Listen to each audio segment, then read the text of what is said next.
রিচার বাবার সঙ্গে আমার আগেই কথা হয়েছে।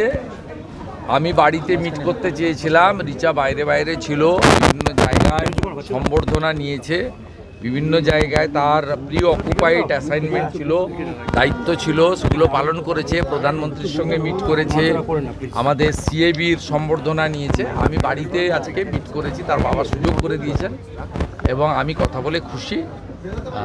আমরা গর্বিত ভারতীয় হিসেবে বাঙালি। রিচার নামে রাজ্য সরকার ক্রিকেট স্টেডিয়াম বানাতে চলছে কাওয়াখালীর কাছে, কি বলবেন এটা নিয়ে? মুখ্যমন্ত্রী বললে ভালো, এই সরকারের তো আয়ু বেশি দিন নেই। এই সরকার 15 বছর ধরে রাজত্বে কোথায় কটা স্টেডিয়াম বানিয়েছে আমার অন্তত জানা নেই। নর্থ বেঙ্গলের বা শিলিগুড়ি একটা gateway of north eastern, not only that, Nepal ভুটানেরও বলা যেতে পারে একটা বড় বাংলাদেশ বর্ডারের বড় জায়গা। তা ন্যাচারালি 15 বছর যারা করেনি তারা এই সময় তো করতে পারবে না, আমরা এলে করব।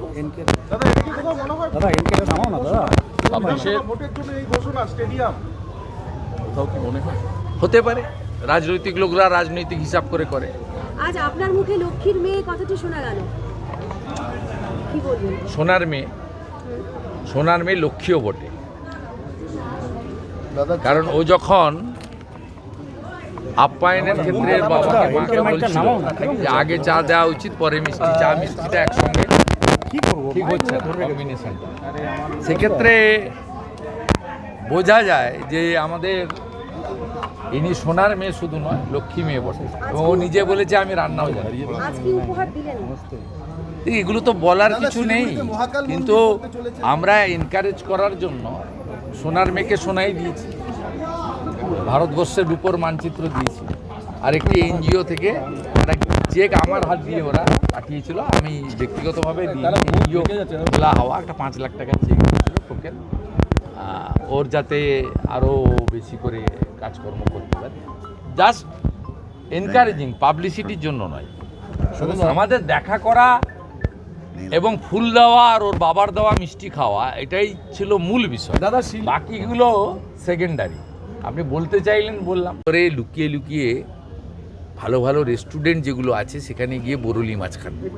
দীঘায় জগন্নাথ মন্দির, তারপর শিলিগুড়িতে মহাকাল মন্দিরের ঘোষণা মুখ্যমন্ত্রী, এবং যেই জমিতে হবে সেই জমি নিয়ে বেশ কিছু বিতর্ক রয়েছে। বাংলা লিঙ্কে কমিশন আরো পড়া বলে মনে হচ্ছে আপনারা বলার পরে যেই জমি নিয়ে বিতর্ক রয়েছে মহাকাল মন্দির, এই জমিতে মুখ্যমন্ত্রী চাইছে শিলিগুড়িতে মহাকাল মন্দির তৈরি হবে। সরকারি টাকায় মন্দির কেউ হয়, হিন্দুরা চায় না। আমরা রাম মন্দির বানিয়েছি হিন্দুদের টাকায়, সরকারি টাকায় মন্দির হয় না। আর এইভাবে হিন্দু ধর্মকে অপব্যবহারও করা যায় না। আর মমতা ব্যানার্জি হিন্দু বিরোধী, প্রত্যেকটা হিন্দু জানে। তিনি হিন্দু ধর্মকে গন্ধা বলেছিলেন, মহাকুম্ভকে মৃত্যু কুম্ভ বলেছিলেন। রাম মন্দির উদ্বোধনের দিন তিনি একমাত্র রাজনৈতিক নেত্রী যিনি মিছিল করেছিলেন রাম মন্দিরের বিরুদ্ধে। ন্যাচারালি এসব করে হিন্দুদের টুপি পরানো যাবে না, এসব কোনো লাভও হবে না। এখানে একাধিক মন্দির তৈরি হয়েছে হিন্দুদের নিধি দিয়ে। এখানে বালাজির নতুন করে মাটি গাড়াতে একটা বড় মন্দির তৈরি হচ্ছে, সেটাও হিন্দুরা সংগৃহীত অর্থে। অতএব নতুন করে ভোটের আগে ঢপবাজি মারলেও এখানকার লোক জানে যে মমতা বন্দ্যোপাধ্যায় আদ্যপান্ত হিন্দু বিরোধী, উত্তরবঙ্গ বিরোধী। তার আমলে কাজ পাওয়া যায় না। অর্থাৎ এখানকার লোক 2014 সাল থেকেই বিজেপিকে ভোট দিচ্ছে, 2019-এ বেশি করে দিয়েছে, 2024-এও দিয়েছে। আগামী দিনে এই এলাকায় ভারতীয় জনতা পার্টি শতকরা 80% ভোট পেয়ে নির্বাচিত হবে এবং ভারতীয় জনতা পার্টির সরকার এলে আমরা উত্তরবঙ্গের উন্নয়নে অগ্রাধিকার দেব। আমাদের স্লোগান এটাই থাকবে, বন্ধ চা বাগান খুলতে হবে, পাহাড়ে তরাইতে ডুয়ার্সে ট্যুরিজমকে অগ্রাধিকার দিতে হবে, স্বাস্থ্য শিক্ষার পরিষেবা বাড়াতে হবে, আইআইটির মতো এইমসের মতো অর্গানাইজেশন এখানে আনতে হবে, বর্ডারকে আরও সুরক্ষিত করতে হবে যাতে অবৈধ অনুপ্রবেশকারী না আসতে পারে। আর ফাইনালি যে পরিযায়ী শ্রমিকরা এখান থেকে চলে গেছেন, মালদা, উত্তর দিনাজপুর, কোচবিহার থেকে শুরু করে সব জায়গায় হাতে কাজ পেটে ভাত মাথায় ছাদ, এটাই ভারতীয় জনতা পার্টির অঙ্গীকার। বিরাট এমএসএমইর সুযোগ রয়েছে, আনারস, ভুট্টা, চা বাগান ও নানা ধরনের আমসহ মালদা এলাকায়, গৌড় এলাকায় নানা সুযোগ রয়েছে হর্টিকালচার প্রসেসিংয়ের, এমএসএমইর। সে সুযোগ আমরা ভারতীয় জনতা পার্টির সরকার এলে অগ্রাধিকারের ভিত্তিতে উত্তরবঙ্গে করব এবং এমন কাজ করব যাতে উত্তরবঙ্গের মানুষ আগামী দিনে উত্তরবঙ্গকে আলাদা রাজ্য করা বা বিচ্ছিন্ন হওয়ার কথা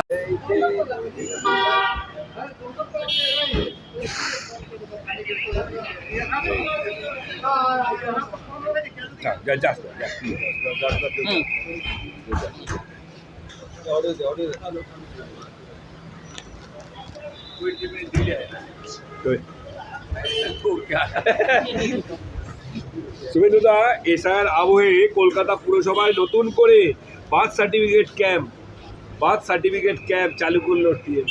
এই নতুন বার্থ সার্টিফিকেট দিয়ে কী করবে? সেই সব চিটিংবাজি ব্যবসা ওদের জানা আছে। চিটিংবাজি ব্যবসা কিছু করতে দেবে না। কালকে যেভাবে স্পেশাল অবজারভার নিয়োগ করেছে, স্পেশাল অবজারভাররা ধরবে, কি করেছে সব জানি আমরা। ওটিপি কাদের হাতে, ডাটা এন্ট্রি কীভাবে করেছে, কত মৃত বাংলাদেশি ফলস নাম তুলেছে, সব আমাদের কাছে তথ্য আছে। একটা একটা ধরে কাটাবো। এ তো সবে শুরু। 4 তারিখের পর থেকে হবে, 9 তারিখে ড্রাফট ভোটার লিস্ট হবে। অনেক লম্বা 2 মাসের লড়াই, চিন্তার কোনো কারণ। মুখে যতই বিরোধিতা করুক, এই যে ওয়াক অফ ফাইন সেটাতে মেনে নিল রাজ্য সরকার এবং কেন্দ্রীয় পোর্টালে আপলোডের নির্দেশ দেওয়া হয়েছে। তো আগে গলায় গামছা দিয়ে মুখ্যমন্ত্রী মালদা না মুর্শিদাবাদে যাচ্ছে, আমিও যাচ্ছি 2 তারিখ। তা ওনার ওখানে গিয়ে গলায় গামছা দিয়ে ক্ষমা চাওয়া উচিত। ওনার উস্কানিতে মোথাবাড়িতে 68টা হিন্দু দোকান এই ওয়াক অফ অ্যামেন্ডমেন্ট বিলের বিরুদ্ধে আন্দোলনে পোড়ানো হয়েছিল, লুট করা হয়েছিল। আমি হাইকোর্টের অর্ডার নিয়ে ভিজিট করেছি। ধুলিয়ান শামশেরগঞ্জে হিন্দু পলায়ন হয়েছিল এই মুখ্যমন্ত্রীর জন্য। হরগোবিন্দ দাস, চন্দন দাস, বামপন্থী সমর্থক, বাড়িতে ঢুকে পশু কাটার তরবারি দিয়ে কাটা হয়েছে এই মুখ্যমন্ত্রীর জন্য। এই আন্দোলনটা কার বিরুদ্ধে ছিল? ওয়াক অফ অ্যামেন্ডমেন্ট আইনের বিরুদ্ধে না হিন্দুদের বিরুদ্ধে? তার পরিণতি কী হলো? মমতা ব্যানার্জি কার্যকর করলো। মমতা ব্যানার্জির হয়ে যারা প্রচার করেন যে ইনি একমাত্র সংখ্যালঘু মুসলিমদের রক্ষক, ছাতা, ওনার জন্যই এখানে নাকি সংখ্যালঘু মুসলিমরা সব বেঁচে আছে, সেই তোহা সিদ্দিকি, সেই সিদ্দিকুল্লাহ সিদ্দিকি, চৌধুরী, এদের বক্তব্যটা শুনতে চাইছি আমরা। পশ্চিমবাংলার মানুষ শুনতে চাইছে এদের বক্তব্যটা। নৌসাদ ভাইরা তো প্রথম দিন থেকে বলেছে যে এরা মুসলিমদের তেজপাতার মতো ব্যবহার করে। আমি তাদের বক্তব্য শুনতে চাইছি না। যারা ভোটের সময় মমতা ব্যানার্জির হয়ে মুসলিম ভোট এক করতে যায়, সেই ইমাম মুয়াজ্জেমদের কথা শুনতে চাইছি। 2500 টাকার ভাতা নিয়ে যারা ভোটের সময় ধর্মীয় স্থানকে ব্যবহার করে তৃণমূল কংগ্রেসের জন্য, তাদের বক্তব্য শুনতে চাইছি। সিও দপ্তর পরিবর্তন করা হচ্ছে, যে জায়গা ঠিক করেছে। শিপিং কর্পোরেশন অফ ইন্ডিয়া দপ্তর দিয়েছে, ঠিক করেছে। মমতা ব্যানার্জির সংস্রব থেকে, তার এই দলদাস পুলিশের সংস্রব থেকে ইলেকশন কমিশনকে বের করে না আনলে পশ্চিমবঙ্গে ফেয়ার নির্বাচন হতে পারে না। বলছি, এসআইয়ের প্রক্রিয়া স্বচ্ছতা নিয়ে প্রশ্ন বিজেপির। কমিশনের তথ্য অনুযায়ী 27,71,000 ফর্ম এখনও অসংগৃহীত এবং শুক্রবার পর্যন্ত 6,73,00,000 ডিজিটাইজ হয়েছে, আর বাকি 90 লক্ষের মতো।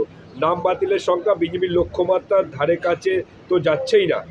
তাই নিয়ে এসআইয়ের প্রক্রিয়া 2 মাস চলবে, 1 কোটি নাম বাদ যাবে, লিখে রাখুন। ধারে আগে পরে হতে পারে, কিছু করার নেই। ওরা যে কায়দা করে এই যে ফলতার যে ভিডিওটা ফাঁকা খাতা দিয়ে সানু বক্সি সব বিএলওদের বলেছে ফর্ম দিয়ে যান, আমরা ডিজিটাইজ করছি। ওখানে কাঁপছে জাহাঙ্গীরের বই বিএলওরা। একই কাজ সর্বত্র করেছে, গোটা পশ্চিমবঙ্গে করেছে। এবং আপনাদের বলি, রাখতে পারবে না। আধারের ডেথ লিস্ট আছে, আমরা ডেথ বানিয়ে দিয়েছি একদম ধরে ধরে। নাম তো সব কাটবে। তারপরে তো 6 নম্বর, 7 নম্বর, 8 নম্বর ফর্ম রয়েছে। আমরা বসে আছি নাকি? ভারতীয় জনতা পার্টি এই প্রথম 51,083 জন BLA2 দিয়েছে। মুসলিম বুথে আমাদের লোক নেই, কিন্তু যে হিন্দু বুথগুলো আছে বা মিক্সড বুথ, সেখানে আমরা 51,083 জন BLA2 দিয়েছি। This is first time. এটা কখনো কোনো বিরোধী দল দিতে পারে। অতএব ওয়ান সাইডেড হচ্ছে না। Don't get worried. দাদা 48 ঘন্টাতে রাজ্যে একাধিক খুন, গতকালকে মুর্শিদাবাদেও একজনকে খুন করা হয়েছে। এই মমতা ব্যানার্জি যতক্ষণ থাকবে ডেলি খুন হবে, একে সরিয়ে দিন। আমি হারিয়ে দিয়েছি, আপনারা হারান। আরেকটা সেটা হচ্ছে জেলায় জেলায় নন্দীগ্রাম যেটা করেছে গোটা বাংলা যদি করতে পারে শান্তি আসবে এখানে। এই যে দলে দলে সব বিদেশে যাচ্ছে দেখুন, ভর্তি করে সব বাইরের রাজ্যে যাচ্ছে, কাজ নেই তো এখানে, কারো কাজ নেই। আমাদের আনুন, আমরা দলমত বর্ণ ধর্ম নির্বিশেষে হাতে কাজ, পেটে ভাত, মাথায় ছাদ দেবো, জেলায় জেলায় ছেড়ে দেবো। জেলায় জেলায় বেপাত্তা ভোটার, খোঁজ নেই ভোটারদের, ফর্ম দিতে পারছেন না বিএলওরা। বিভিন্ন জায়গাতে বিএলওরা ফর্ম দিতে পারছেন না। ভুয়া ভোটার থাকলে ফর্ম দিবে কি করে? ডবল ট্রিপল এন্ট্রি থাকলে ফর্ম দিবে। অনেক বললো।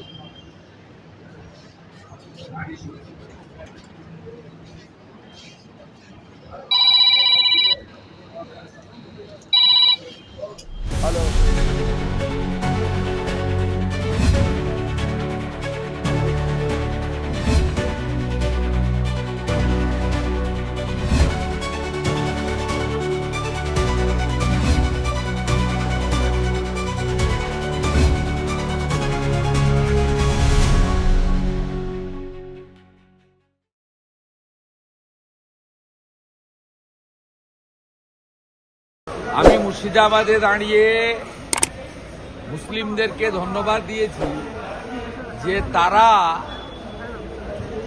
সিএ এর সময় মমতা ব্যানার্জি এনআরসি বলে আগুন লাগিয়েছিলেন গোটা বাংলায়, হাজারদুয়ারি এক্সপ্রেস পুড়িয়ে দিয়েছিল।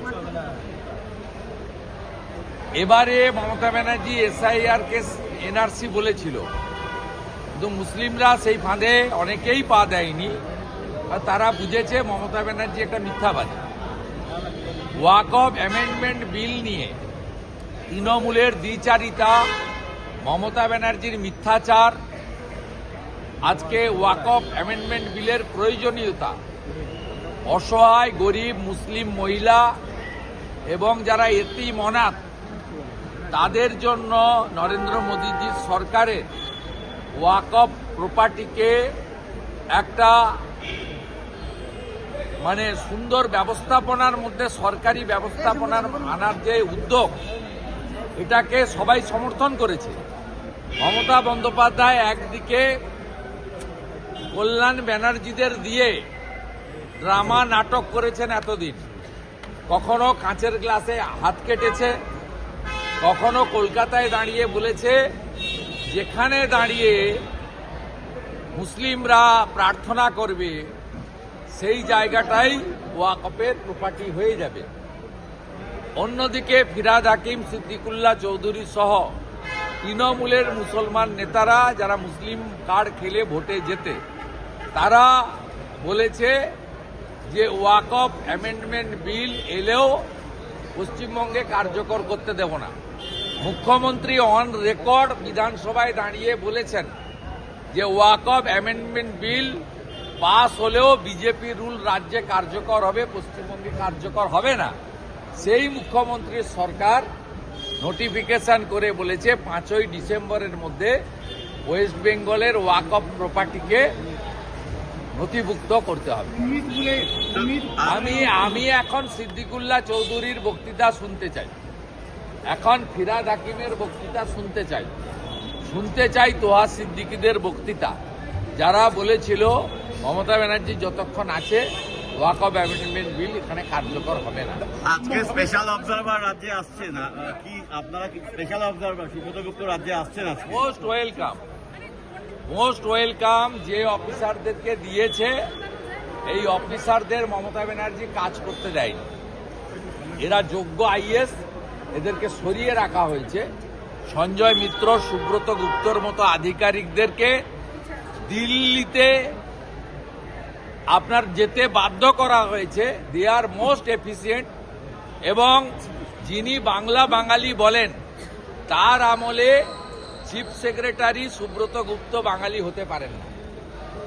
তার আমলে অত্রি ভট্টাচার্য আপনার হতে পারেন না। তার আমলে হরিকৃষ্ণ দ্বিবেদী, মনোজ কন্ত্রাই হন। সঞ্জয় মুখার্জি ডিজি হন না, ডিজিপি করতে হয় রাজীব কুমারকে। অতএব এই যে টিম ইলেকশন কমিশন দিয়েছে, এরা অত্যন্ত এফিসিয়েন্ট অফিসার। ইমিডিয়েট ব্লক অফিসগুলোতে, বিডিও অফিসগুলোতে যাওয়া উচিত আমার সাজেশন এবং অনুরোধ। সেখানে বিএলওদের ডেকে বিডিওরা আইপ্যাককে রেখে তাদের কাছ থেকে জোর করে ওটিপি নিয়ে মৃত ভোটারের নাম তুলছে, যে আপনার ফেক ভোটারের নাম তুলছে, বাংলাদেশি অবৈধ অনুপ্রবেশকারী মুসলিমদের নাম রেখে দিচ্ছে। সেই কারণে 6,40,00,000 মধ্যে মাত্র 27.5 লক্ষ নাম এখন অবধি বাদ গেছে, আর মাত্র 1,20,00,000 ডিজিটাইজেশনের বাদ আছে। কিন্তু আমি বলিনি যে এটা শুরু, আগামী 2 মাসে এই ভোটার তালিকাকে পরিচ্ছন্ন করার ক্ষেত্রে 51,083 বিজেপি BLA-2ও লড়াই করবে, আর এই অফিসাররাও নজরদারি করবে। Hope for the best. কলকাতায় পুরসভা বার্থ সার্টিফিকেটে ক্যাম্প করছে, কোথাও কি মনে হচ্ছে এই নথি পাইয়ে দিতে এই বাড়তি ক্যাম্প? নথি দিলেও লাভ হবে না, নথি দিলেও লাভ হবে না, কারণ ইলেকশন কমিশনের AI স্ক্যান যদি তারা করে ধরা পড়বেই, চোর ধরা পড়বে। ইলেকশন কমিশনকে অনুরোধ করব AI স্ক্যানের মধ্য দিয়ে যেন পুরো বিষয়টা প্রসেস হয়। ইলেকশন কমিশনের কালকের 2টো অর্ডার ওয়েস্ট বেঙ্গল মানুষের কাছে আসার আলো দেখছে। এক, special observer appoint. Second thing হচ্ছে ডিজিপি কে ডাইরেকশন, আর্ম সিকিউরিটি ফোর্সেস বিএলওদের দিয়ে প্রোটেকশন দিতে হবে বিএলওদের। এই দুটো লেখাপাত্রের বাড়িতে এমএলএ গেছিলেন এবং তার শ্বশুরকে চিকিৎসার দায়িত্ব নেবেন বলেছেন সন্দেশখালীতে। ও হারবে। সন্দেশখালীতে তৃণমূল কংগ্রেস একটা ঘৃণিত পার্টি হিসেবে প্রমাণিত। 7,800 ভোটে লিড আছে লোকসভাতে সন্দেশখালীতে। সন্দেশখালীর মহিলাদের উপর অত্যাচার এবং শাহজাহান মডেল ক্যাঙ্গারু কোর্ট, এটা কোনো মহিলা ভুলে যায়নি। আগামী বিধানসভা নির্বাচনে হিঙ্গলগঞ্জ, সন্দেশখালী এই সিটগুলোতে যেখানে মুসলিম জনসংখ্যা কম, SC/ST জনসংখ্যা বেশি, বাঙালি হিন্দুরা বেশি আছে, এই আসনগুলো नरेंद्र मोदी जी मनोनीत बीजेपी प्रार्थीराई पाবে। दादा, चीफ इलेक्शन कमीशन का जो रोल है, यहाँ पे स्टेट मशीनरी इस्तेमाल किया जा रहा है, SIR को लेके काफी सवाल उठ रहा है कि डिस्टर्बेंसेस हो रहा है, तो इलेक्शन कमीशन का रोल को लेकर आप कितना सेटिस्फाइड हैं? इलेक्शन कमीशन का रोल और भी थोड़ा तेज होने चाहिए था, लेकिन इलेक्शन कमीशन जो डिपेंड कर रहा है स्टेट मशीनरी के ऊपर, स्टेट मशीनरी सीधा धांधली का साथ जुड़ा हुआ है, मिला भगत। चीफ सेक्रेटरी मनोज पंत खुद DO, ERO, AERO फोन करके वो गलत तरीके से death voter, duplicate voter, fake voter और बांग्लादेशी घुसपैठिया, ये लोग का नाम वोटर लिस्ट में रखने के लिए सीधा इंस्ट्रक्शन दे रहा है। इसलिए इलेक्शन कमीशन काल जो कदम उठाया, ये पश्चिम बंगाल का एडमिनिस्ट्रेशन को उसको नजरअंदाज करते हुए सीधा स्टेट में ऑब्जर्वर और हर जोन में ऑब्जर्वर दिया है। इसका नतीजा अच्छा है। इसका साथ साथ भारतीय जनता पार्टी का इस बार हाईएस्ट नंबर BLA-2 हम लोग अपॉइंट किया है। आपको मालूम है बंगाल में 80,000 बूथ में 6,000 मुस्लिम बूथ है और भी 8,000 मिक्स्ड बूथ है, वहाँ मुस्लिम ज्यादा है। इसलिए 14,000 बूथ में बीजेपी का मुस्लिम वर्कर ज्यादा नहीं है। बाकी जो बूथ है उसमें इतना संतरास की वातावरण है, उसका बाद भी डराने का काम कर रहा है। 51,083 BJP BLA-2 are working in every booth. It's a very good signal. हम लोग का यही उम्मीद है 4 तरीके से नाम वोटर लिस्ट में नहीं रहेगा। एक डेड वोटर, एक डबल ट्रिपल एंट्री वोटर, तीसरा फेक वोटर, चौथा बांग्लादेशी मुस्लिम रोहिंग्या घुसपैठिया। जो हिंदू आया है वो शरणार्थी है, वो CAA में अप्लाई करे, उनका सिटीजनशिप मिलेगा, वोटर तालिका में नाम भी रहेगा। और जो बांग्लादेशी मुस्लिम घुसपैठिया है वो भारतीय नागरिक नहीं है, उनका नाम नहीं रहेगा। वो 9 तारीख ड्राफ्ट वोटर लिस्ट पब्लिश होने का बाद फॉर्म 6, 7, 8 के अंदर जो कार्रवाई करना चाहिए as a big political party जिसका पास 2,33,27,000 पश्चिम बंगाल के मतदाता का समर्थन है, वो हम लोग जो करना है करूंगा। साफ सुथरा वोटर लिस्ट होगा तो चुनाव होगा, साफ सुथरा वोटर लिस्ट नहीं होगा तो चुनाव नहीं होगा, और चुनाव अप्रैल में नहीं होगा तो सरकार नहीं बनेगा, सरकार नहीं बनेगा तो संविधान में लिखा हुआ है, इसका नतीजा क्या है, उसका किसी को मांग करने की जरूरत नहीं होगा, अपने आप राष्ट्रपति शासन चालू हो जाएगा। কি বলতে চান, আপনারা 1 কোটি নাম বাদ যাবে বলেছিলেন, বাস্তবে 1/3 নামও এখনো বাদ যায়নি। আপনাকে ভাবতে হবে না কোথাও কি মনে হচ্ছে তৃণমূলের চাপ? Early morning, it's a dawn now 6 AM। Voter list का बारी में अभी এখন 6টা বাজে, ভোর 6টা, সূর্য ঠিক মতো উঠেনি। Wait please, wait please wait. 7 ফেব্রুয়ারি আপনারা দেখবেন পশ্চিমবঙ্গে ভোটার তালিকায় কি আছে দেখেন। এসআইআর বন্ধ করতে চিফ ইলেকশন কমিশনের কাছে তৃণমূলের একটা প্রতিনিধি দল গেছিল, পা ধরতে গেছিল। মমতা 10 জন এমপিকে পাঠিয়েছিল জ্ঞানেশ কুমারের পা ধরতে। এসআইআর কি বন্ধ হবে না পারবে না? No SR no election. আপনার বিজেপির কোনো মাথা ব্যথা নেই, বিজেপি সাফ সুতরা ভোটার লিস্টের পক্ষে। এসআইআর করতে হবে ইলেকশন কমিশনকে আর মমতাকে, নইলে 7ই ফেব্রুয়ারি ফাইনাল রোল না বেরোলে এপ্রিলে ভোট হবে না।